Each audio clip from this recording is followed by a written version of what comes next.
목사님께서 전화하셔서 연합여전도회 헌신예배 말씀하시는데 두 가지 고민이 됐습니다. 첫 번째, 제가 다른 교회 설교하러 사실 거의 안 다녀요. 우리 교회 목회도 힘든데, 내 교회 하나도 힘든데 다른 교회까지 가서, 그 생각이고요. 또 하나는 헌신예배니까 또 헌신에 대한 설교. 그래도 승인교회는 연합여전도회 헌신예배로 드리니까 조금 나을 것 같아요. 우리는 8개 여전도회가 다 따로 드립니다. 헌신예배. 5개 남전도회가 헌신예배를 따로 드리고요. 그리고 다른 부서 헌신예배까지 따로 드리니까 3주에 한 번씩 헌신예배를 1년 내내 드려야 돼요. 그러니까 1년 내내 헌신 얘기만 듣는 것 같아. 내가 보면 교인들도 힘들겠다. 나는 가서 헌신 얘기하지 말아야지. 그래서 주제를 조금 고민하다가 본문 말씀 통해서 행복한 교회 공동체라는 제목으로 말씀을 전하면서 승인교회가 행복한 교회 공동체 되길 원하고요. 그 일에 연합여전도회가 귀하게 쓰임받길 원하고요. 그로 인해서 하나님께 영광 돌려드릴 수 있는 승인교회 되기를 원합니다. 사람은 누구나 다 행복하기를 원합니다. 행복해지려고 수도 없이 노력을 하고 어떤 면에서는 이 땅에서 죽을 고생을 하면서 행복을 위해서 우리는 수고하고 있습니다. 문제는 그런데도 행복하지 못하다는 겁니다. 행복이 그렇게 쉽지 않다. 행복해지는 게 참 어렵다라는 것입니다. 많은 수고와 노력을 하는데도 행복은 여전히 멀리 있는 것 같습니다. 신앙생활도 저는 그렇다고 봅니다. 전 교회를 개척해서 지금까지 목회를 하다 보니까 정말 개척교회 교인들이 많죠. 그러다 보니까 교회 안에서 이렇게 저렇게 일들 있는 경우를 가끔 볼 수 있어요.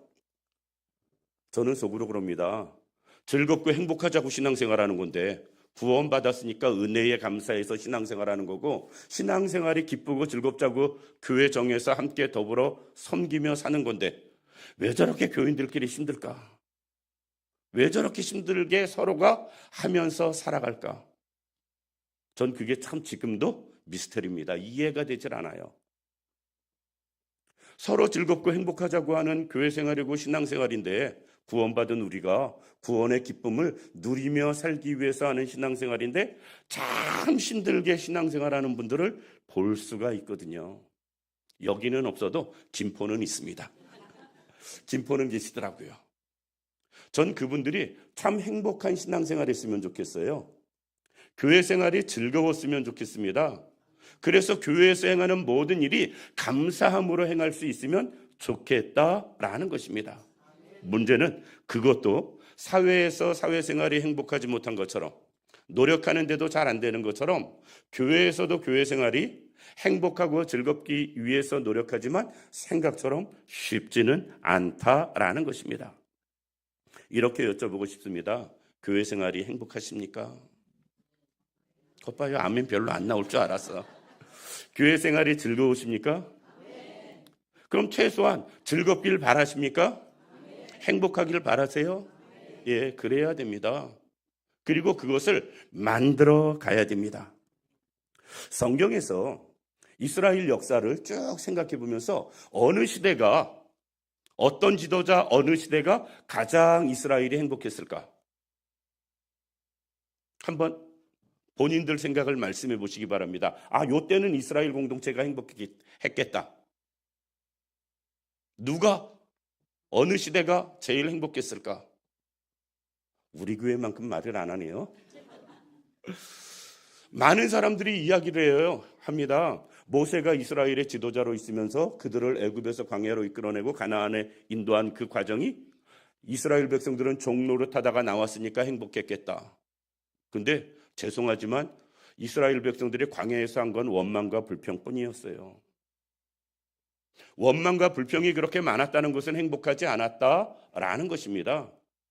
심한 경우는 반역도 하잖아요. 그렇게 놓고 보면 이스라엘 공동체는 모세 시대에 행복했다라고 보기는 어렵습니다. 하나님의 은혜로 애굽에서 나온 거, 광야에서 하나님이 주시는 수많은 은혜를 경험한 것, 그것은 맞는데 그럼에도 불구하고 이스라엘 백성들은 행복하지 못한 것 같습니다. 행복했다면 절대 그렇게 반복해서 원망하고 불평하며 하나님의 징계, 특별히 얼마나 하나님이 노하셨으면 애굽에서 이끌어낸 그들을 가나안을 허락하지 않으셨겠어요. 그것은 이스라엘 공동체가 그 기간 동안에 행복하지 못했다라는 증거일 것입니다. 어느 사람은 이야기합니다. 다윗 시대가 가장 이스라엘 백성들 그 공동체가 행복했겠다. 근데 엄밀하게 생각해 보세요. 다윗의 가장 신복이라고 내가 생각하면 다윗 따라서 제일 많이 한 게 뭐예요? 피난 다니는 거였어요. 도망 다니는 거였습니다. 다윗이 왕이 되어서도 전쟁이 그치질 않았어요. 전쟁이 그치지 않았습니다. 우리 지금 전쟁의 뉴스를 자주 보는데 전쟁 그 황폐한 모습을 보면서 거기서 무슨 행복과 평화를 찾을 수 있고 즐거움을 느낄 수 있겠어요. 요즘 전쟁은 멀리서 폭탄이나 쏘니까 생각보다 인명피해가 없지만 그때 전쟁은 칼로 서로 맞대고 전쟁을 하다 보니까 피해가 더 엄청났거든요. 전쟁의 참혹은 그때가 더했다. 그렇게 놓고 보면 다윗 시대에는 전쟁이 늘 그치지 아니한 것, 오죽했으면 하나님께서 다윗이 성전 짓겠다고 하는데 내 손에 피가 너무 많이 묻어서 성전 건축을 허락지 아니하시는 그런 모습을 놓고 볼 때 다윗도 다윗 시대도 이스라엘 백성 공동체는 결코 행복했다라고 말하기는 어렵습니다. 그러면 솔로몬 때가 최고 좋겠다 생각할 수 있습니다. 솔로몬은 하나님의 특별한 은혜 초창기만 좋았지 많은 부인을 얻으면서 우상에 빠지고 결국 그 결과로 나라가 분열되면서 어려움을 겪는 모습 놓고 볼 때 솔로몬 시대의 이스라엘 공동체도 결코 행복했다라고 보기는 어렵습니다. 그 이후에 나라가 망해져가는 과정 가운데 이스라엘 공동체의 행복을 찾아보기는 어렵습니다. 그러면 도대체 언제 이스라엘 공동체가 제일 행복했습니까? 라고 묻는다면 저는 개인적으로 여호수아 시대 때가 여호수아가 지도자로 있을 때 이스라엘 공동체는 제일 행복했겠다 싶습니다. 왜? 먼저 이스라엘 지도자 여호수아가 있을 땐 여호수아의 범죄가 없어요. 타락이 없습니다. 끝까지 그는 죽을 때까지 마지막으로 한 말이 나와 내 집은 여호와만 섬기겠다. 그리고 이스라엘 백성들이 여호수아 시대 때 많은 전쟁을 하지만 단 한 번도 패배가 없어요. 아이성의 패배는 아간 때문에 생겨난 개인적인 일탈로 생긴 문제지 나라 전체적으로 공동체 전체적으로 문제돼 본 적이 하나도 없습니다. 여호수아가 지도자 처음 되었을 때는 이스라엘 민족이 땅이 한 평도 없었습니다. 그런데 여호수아가 지도자 되어서 가나안을 정복하면서 나라, 땅이 생겼고요. 공동체가 생활할 근거지가 생겼고요. 그들을 통해서 주변 모든 나라가 하나님을 두려워하는 일들이 생겨났습니다. 그러니까 이스라엘 백성들 입장에선 얼마나 좋았겠어요. 모세 시대 때 광야에서만 뱅글뱅글 돌면서 죽을 고생을 했는데 정착지가 생겼으니 단 한 번도 여호수아 시대 때는 아간의 일탈 말고는 하나님의 진노나 징계, 어려움이 한 번도 없었습니다. 그 넓은 땅을 차지하게 되었고요. 그리고 끝까지 여호수아와 이스라엘 공동체는 여호수아 시대가 마칠 때까지 오직 하나님만 섬기며 살아가는 모습 놓고 볼 때 개인적으로 저는 여호수아 시대 때가 이스라엘 공동체가 제일 행복했겠다 싶습니다. 저는 승인교회 공동체가 언제가 제일 행복했을까? 지금이 제일 행복한 줄로 믿습니다. 앞으로 더 행복한 교회 되기를 원합니다. 문제는 행복이 저절로 쉽게 되어지지 않는다 말씀드린 것, 그것이 문제입니다. 따라서 어떻게 해야 교회 공동체가 끝까지 행복해질 수 있을까? 어떻게 해야 더 행복한 교회 공동체가 되어질까? 내가 행복해야 봉사도 있고 섬김도 있고 헌신도 나오죠.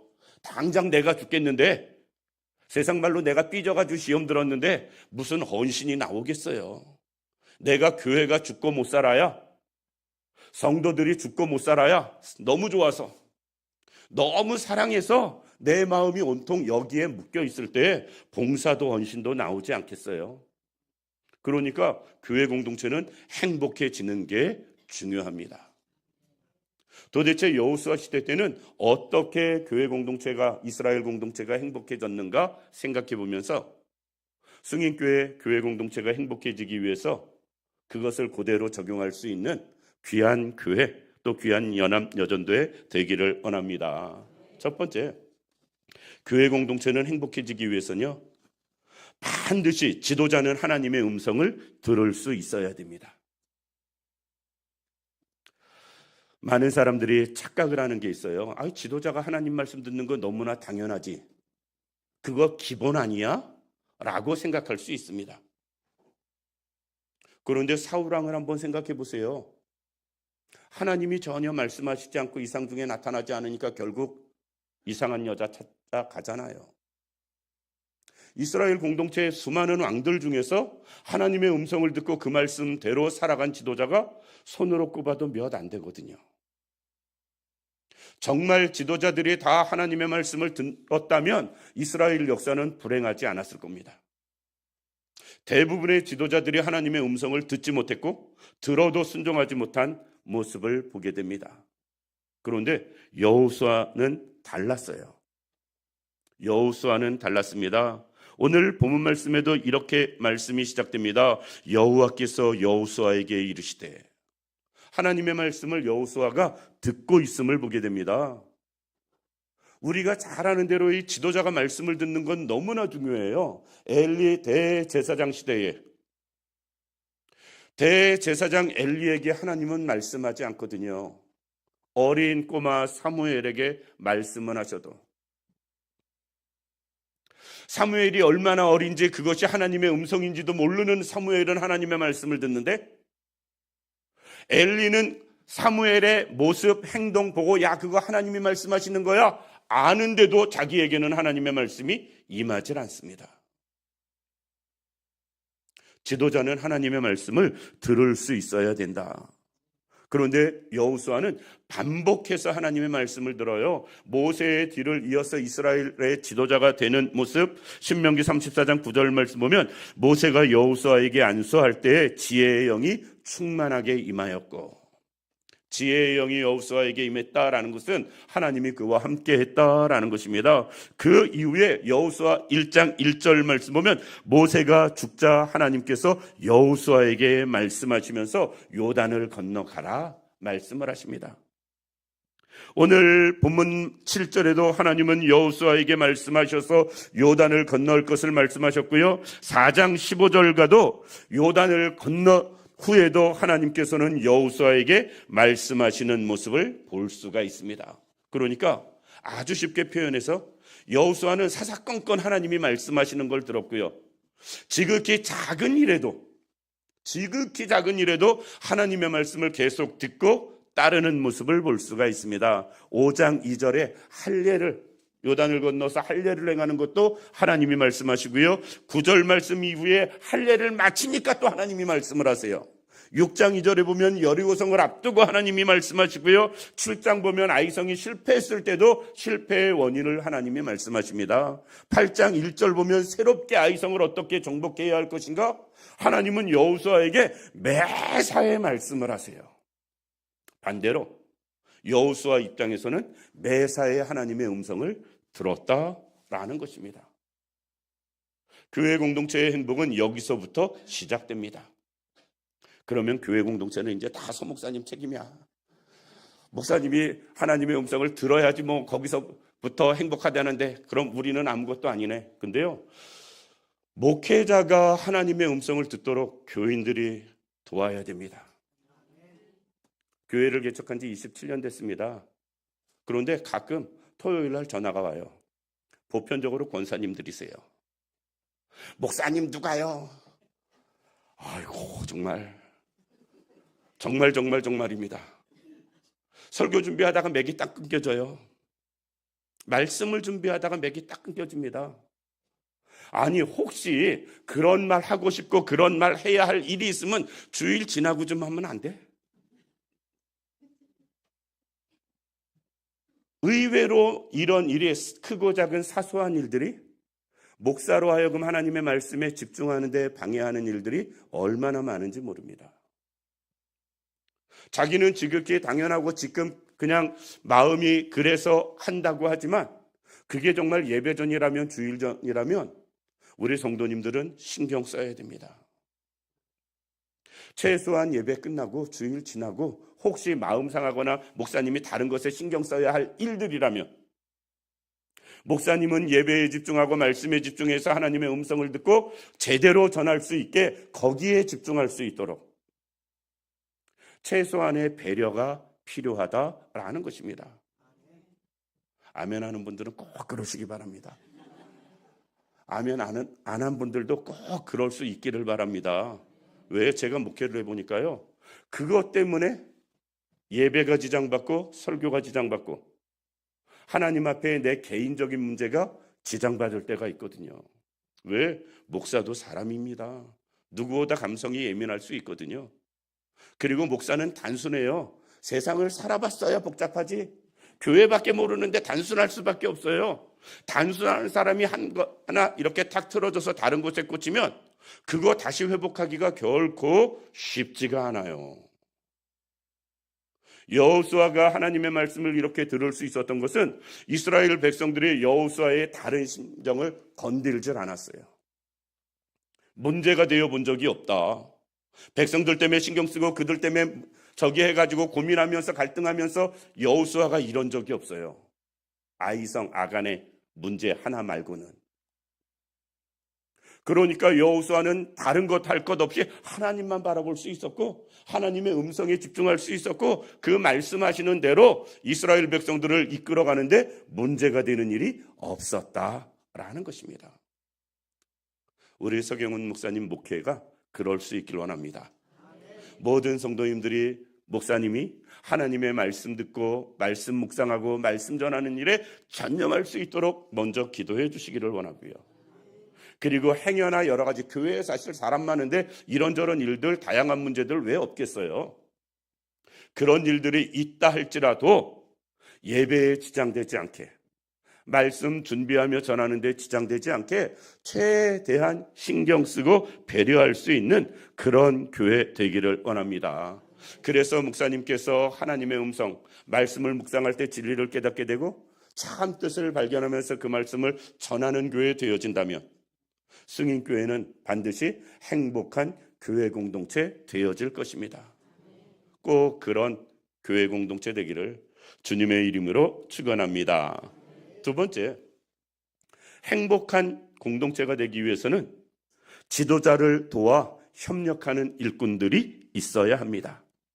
오늘 8절 말씀 보면 이렇게 말씀합니다. 너는 언약궤를 맨 제사장들에게 명령하여 이르기를 너희가 요단 물가에 이르거든 요단에 들어서라 하라 라고 말씀합니다. 하나님은 여호수아에게 네가 해 그러질 않았어요. 너는 제사장들을 시켜라 라는 겁니다. 모세를 돕는 일꾼으로 지도자들 또는 중간 여러 가지 일꾼들 협력하게 하는 모습을 볼 수가 있습니다.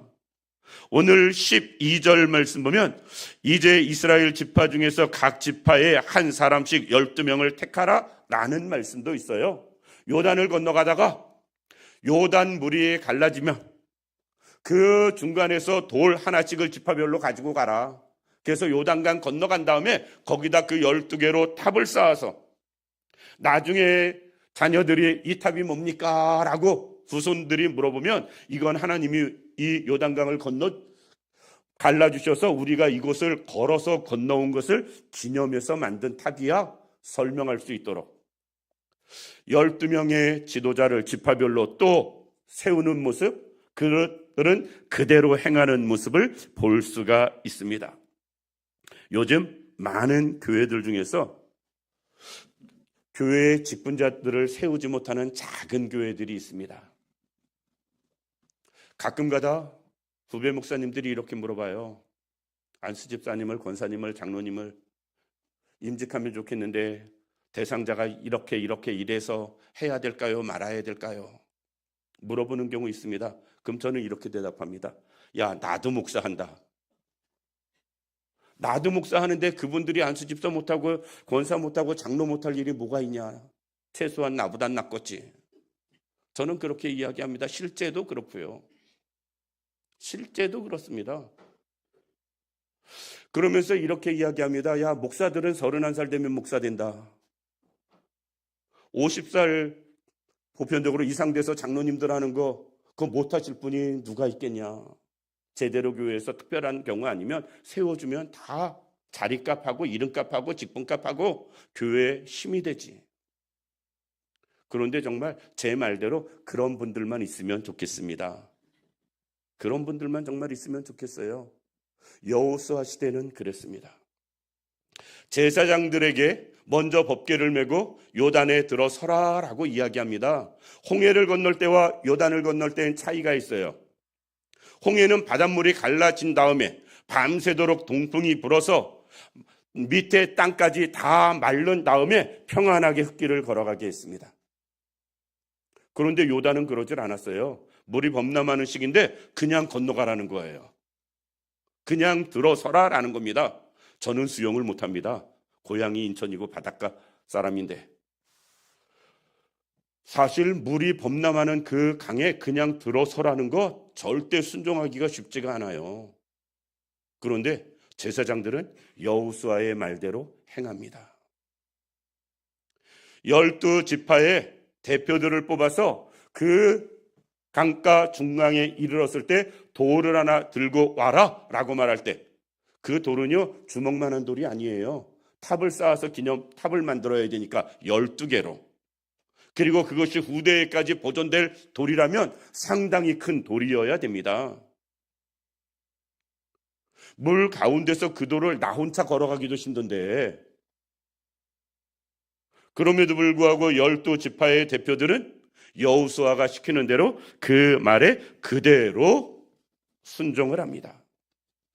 여호수아 말을 그대로 순종하는 그 중간 지도자들 때문에 여호수아 시대의 교회가 행복했다라는 것입니다. 사실 교회의 일꾼들은 우리가 잘 아는 대로 출애굽기 18장 말씀 보면 모세가 이스라엘 백성들을 혼자 이끌어갈 때 너무나 많은 일들 때문에 정말 힘들 때 장인 이드로가 와서 천부장, 백부장, 500부장 세우는 걸 이야기하잖아요. 그것은 그들을 위해서 세운 게 아니에요. 모세를 위해서 세운 거지. 자신의 일을 하라고 세운 게 아닙니다. 모세를 도우라고 세운 거지. 그래서 그 이후에 모세가 이스라엘 백성들을 인도해 가는데 참 여러 가지로 유익했던 모습을 보게 됩니다. 교회에 많은 직분자들, 특별히 연합 여전도회 예배드리니까 임원들, 회장님단들 많은 분들 계실 거잖아요. 그분들이 목사님을 적극 협조하는 분들이 되기를 원합니다. 초대교회 사도행전 6장에 보면 7분의 집사님을 세울 때 그 집사님들을 위해서 집사님을 세운 게 아니에요. 12 사도를 위해서 그들의 사역이 목회자들이 전념할 수 있도록 나머지 여러 가지 일들을 감당하게 하기 위해서 세운 모습을 보게 됩니다. 그런데 저는 그런 생각을 해요. 최초의 순교자가 12명의 제자가 아니고 그 집사님이었어요. 최초의 순교자가. 어떤 면에선 정말 여러 가지 면에서 스데반 집사님이 순교하잖아요. 제자들은 다 뿔뿔이 급하면 도망갔었는데 이 집사님들은 정말 제대로 사역하며 쓰임받는 모습 볼 수가 있습니다. 저는 교회의 직분자들이 절대 목사님보다 못하다 생각하지 않습니다. 하는 일, 직분이 다르고 직책이 다른 것뿐이지 어떤 면에서는 모든 면에서 경험과 지식과 여러 가지는 교인들이 한결 나을 수 있다. 그런데 문제는 그분들이 자기가 나음을 알고 목회자를 돕느냐 아니면 자기가 나음을 알고 목회자를 우습게 보느냐 이 차이입니다. 내가 저분보다 더 학식이 있고 여러 가지 사회적인 지위가 있고 모든 게 있다면 그것 가지고 목회자를 세우라고 도우라고 하나님이 나에게 주신 것으로 믿으시기 바랍니다. 여호수아 시대에는 모든 중간의 그 직분자들이 여호수아 말에 껌뻑 죽었어요. 저 같으면 돌 들고 가라 그러면 당신이나 하나 들고 가라고. 나는 무거워서 못 들겠다고, 허리도 아픈데. 그럴지 모르겠습니다. 그런데 이 여호수아 시대의 지도자들은 한결같이 여호수아 말에 반문도 없습니다. 제가 교회를 개척하고 지금까지 가장 감사한 것 중에 하나, 정말 이건 하나님이 나에게만 주신 은혜며 축복이다. 제가 27년 전에 교회를 개척했는데, 교회를 개척 설립 예배 드리는 날 한 가정이 찾아왔어요. 제가 시골에서 목회할 때 시골에서 그 교회를 나오던 분인데, 저 인천 나와서 개척했는데 그분이 인천 나와가지고 교회를 찾아오셨어요. 설립 예배 드리는 날 우연하게 왔습니다. 그분이 저희 교회 첫 번째 장로님 되십니다. 오래전부터 알고 있었고, 또 교회 개척하는 첫날부터 찾아와서 저희 교회 섬겼고, 여러 가지로 꽤 괜찮은 분이세요. 그런데 지금까지 단 한 번도 저에게 목사님 왜요 소리를 안 해요. 한 번도 해본 적이 없습니다. 근데 장로님도 계획이 있고 뭐 생각이 있잖아요. 그럼 예를 들어서 무슨 생각이 있으면 저한테 이야기합니다. 목사님, 이런 일, 목사님 어떻게 생각하세요? 자기 생각을 먼저 말하지 않습니다. 내 생각을 먼저 묻습니다. 자기 생각하고 맞으면 바로 항의하고요. 자기 생각하고 틀리게 내가 딴 말하면 목사님 알겠습니다. 그렇게 하겠습니다. 이렇게 나오세요. 그분 때문에 저는 우리 집사람한테 그렇게 이야기합니다. 그분이 반목회했다요. 다른 교회는 사모님이 반목회한다고 그러는데 우리 교회는 그 장로님이 반목회했다. 제가 교회를 6월 달에 개척해가지고 12월 돼가지고 교회 식구끼리 개척했는데 그분이 오신 거니까 6개월 동안 제가 재정을 받습니다. 개척교회 교인도 없는데 6개월 재정 봐봤자 1원도 저 생활비 못 뺐었어. 그래서 제가 화가 나가지고 12월 달에 집사님이 재정 보라고. 그리고 나는 작년 목회할 때니까 집사님 그 부부인데 젊은 부부였었는데 두 분은 주일학교 맡아서 하라고. 그런데 우리 교회 주일학교가 현재도 그때만 못해요. 그 부부 두 분이 할 때 교육부서가 제일 아이들이 왕성했었습니다. 그리고 재정부장 시키니까 그때 당시에 1999년도에 개척하니까 2000년도 1월 달에 사례비 가지고 왔더라고. 제가 그래가지고 야 이거 작년에 바로 넘길걸. 그럼 사례비 작년부터 받았을 텐데 6개월 동안 괜히 못 받았네. 그분 그래가지고 지금까지도 저희 교회 한결같이 변함없이 섬기고 계십니다. 그분 때문에 주영교회가 그래도 자리를 잡았고요. 많은 힘이 돼서 교회가 여러 가지 면에서 선임 장로님이 그러니까 뒤에 따라온 장로님들은 다 아무 소리 안 해요. 무슨 말씀을 하겠어요. 선임 장로님이 그러는데. 승인교회 장로님뿐 아니라 모든 여전도회 임력원들이 또 모든 기관 부서의 중직자들이 꼭 이런 분들 되기를 원합니다. 그러면 교회는 행복해져요. 어느 분이 저희 지역에서 교회를 찾다가 누구한테 물어봤대요. 야, 주영교회 어때? 다른 교회 다니는 분인데 그 다른 교회 다니는 분이 주영교회를 이렇게 소개했답니다.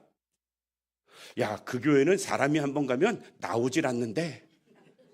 그래서 그분 우리 교회에 오셨어요. 교인이 가서 나오지 않는 교회라면 괜찮은 교회겠다 해서 그분 저희 교회에 오셨어요. 지금도 참 그게 소개해 준 사람이 그렇게 소개한 사람이 전 누군지 모릅니다. 다른 교회뿐이니까 얼마나 감사한지. 그런데 그런 교회가 그냥 되는 게 아니에요. 그건 목사가 만들 수 있는 일이 아닙니다. 그건 교회 중직자들이 만들어야 되는 일들이에요. 승인교회에 그런 은혜가 있길 원합니다. 말씀에 순종하는 지도자들이, 그리고 협력하며 섬기는 지도자들이 있기를 원합니다. 그러면 행복한 교회 되어집니다. 마지막으로 말씀에 순종하며 협력하는 일반 성도들이 있어야 됩니다. 지도자들만, 목회자만 잘하고 중직자들만 잘해서는 교회는 절대 행복한 교회 될 수 없어요. 왜? 아무리 교회가 오래되고 뭐 있어도 일반 교인들이 더 많잖아요. 아이들이 더 많잖아요. 그러니까 정말 교회가 행복하기 위해서는 일반 교인들이 말씀에 순종하며 협력하는 교회가 되어질 때 비로소 교회 공동체는 행복한 공동체 되어질 수 있다라는 것입니다. 지도자와 중직자가 아무리 한마음 한뜻으로 애쓴다 할지라도 교회는 궁극적으로 성도들의 순종과 협력이 필요합니다. 이것이 되어질 때에 우리는 아름다운 교회 되어지게 됩니다. 아까 말씀드린 것처럼 모세 시대에 모세라는 위대한 여호수아와 비교할 수 없을 만큼 능력의 지도자가 있었어요. 그때 1000부장, 500부장, 100부장, 50부장, 10부장 중직자들도 잘 세워졌습니다. 그런데 모세 시대에는 왜 행복하지 못했느냐? 백성들이 틈만 나면 불평하거든요. 백성들이 틈만 나면 원망을 합니다. 그래서 모세 시대엔 행복하지 못한 모습을 보게 됩니다. 궁극적으로 교회 공동체가 행복해지기 위해서는 어떻게 해야 되느냐? 마지막 성도들의 협력이 필요하다라는 것입니다. 여호수아 시대에는 백성들이 문제되는 일이 하나도 없었다. 말씀드린 대로 아간 문제 말고는, 이 아간만 없었으면 정말로 퍼펙트하게 좋은 시대가 될 뻔했는데, 그 개인의 일탈 하나 말고는 여호수아 시대에는 모든 백성들이 지도자를 잘 협력해서 따르는 모습을 볼 수가 있다라는 것입니다. 한번 내가 그때 당시에 백성이라고 생각하고 생각해 보세요. 물이 범람하는데 제사장들 따라서 들어가래요. 그거 쉽겠어요? 그거 쉽지 않습니다. 어느 날 갑자기 여호수아가 이야기합니다. 여리고성 정복한다고 뱅뱅 돌아보래요. 아니, 하루에 한 번씩 그 성을 도는 거, 그거 이거 미쳤나? 우리 여호수아가 이제 더위 먹어가지고 어떻게 됐나 보다, 이렇게 말할 수 있는 상황입니다. 그리고 나중에 7일 날은 고함까지, 함성까지 지르래요. 그런데 백성들은 단 한마디도 그 부분에 의문을 제기하지 않습니다. 말도 안 되는 요구인데 인간적으로 생각해 보면 여호수아가 시키는 대로 백성들은 그대로 순종을 합니다. 그랬더니 요단이 갈라지는 거고요. 그랬더니 여리고성이 무너지는 거예요. 그런 것을 경험한 백성들이 지도자를 더 잘 따랐고요. 그로 인해서 여호수아 시대의 교회 공동체가 가장 행복할 수 있었다라는 것입니다. 그랬더니 그들이 땅을 정복할 때도 앞장서서 정말 말씀에 순종하며 나눠준 땅 그대로, 또 하나님의 말씀 그대로 땅을 정복해가는 헌신, 땅을 정복하는 건 전투를 해야 되니까 헌신을 하는 거거든요. 그럴 때 그들은 그 헌신도 편하게 말없이 감당하면서 정복하는 모습 볼 수가 있습니다. 말씀을 마칩니다. 승인교회 교회 공동체가 그럴 수 있길 원합니다. 목사님이 하나님의 말씀을 늘 들을 수 있도록, 어쩌다 한번 듣는 거 말고요, 늘 그 말씀에 가까이 하며 그 말씀을 들으며 하나님의 음성 깨닫고 뜻을 깨닫고 목회할 수 있도록 우리 모든 성도님들이 잘 협력해 주시기를 바랍니다. 그리고 교회의 모든 중직자는 협력해서 목사님을 도울 수 있는 분들 되기를 원합니다. 여러 가지 면에서 목사님이 일을 해 나갈 때, 목사는 절대 팔방미인이 아닙니다. 제가 보니까요, 교회에선 목사를 팔방미인을 원해요. 예를 들어서 찬양도 잘해야 되고, 기도도 잘해야 되고, 설교도 잘해야 되고, 신방도 잘해야 되고, 권면도 잘해야 되고, 상담도 잘해야 되고, 오늘 보니까 성경 공부도 시키던데 성경 공부도 잘해야 되고. 차라리 하나님을 요구하세요. 하나님을 요구하세요. 목사는 절대 팔방미인이 아닙니다. 목사님이 잘하는 건 잘하시는 대로, 목사님 하는 대로 우리가 따라가면서 부족한 부분을 우리 중직자들이 채워줄 수 있기를 원합니다. 부족하다고 말할 필요 없어요. 왜? 부족하기 때문에 지금 중직자들을 하나님이 세워주신 거예요. 그 부분을 채우라고, 그 부분을 보완해서 나가라고 하나님이 세워주신 것입니다. 그리고 중직자들이 목사님 말씀에 순종할 때 성도들도 모든 말씀에 순종하게 되어 있다. 보고 배운 게 그건데, 눈으로 늘 보는 게 그건데 어떻게 성도들이 다른 생각하겠어요? 그러면 승인교회는 제가 볼 때 예전에 비해서 지금 많이 행복한 교회 공동체 되었습니다. 앞으로 더 행복한 교회 공동체 되어질 것입니다. 그로 인해서 인천노예에서 제일 행복한 교회 공동체 만드는 우리 승인교회 또 연합여전도회 되기를 주님의 이름으로 축원합니다. 기도드리겠습니다.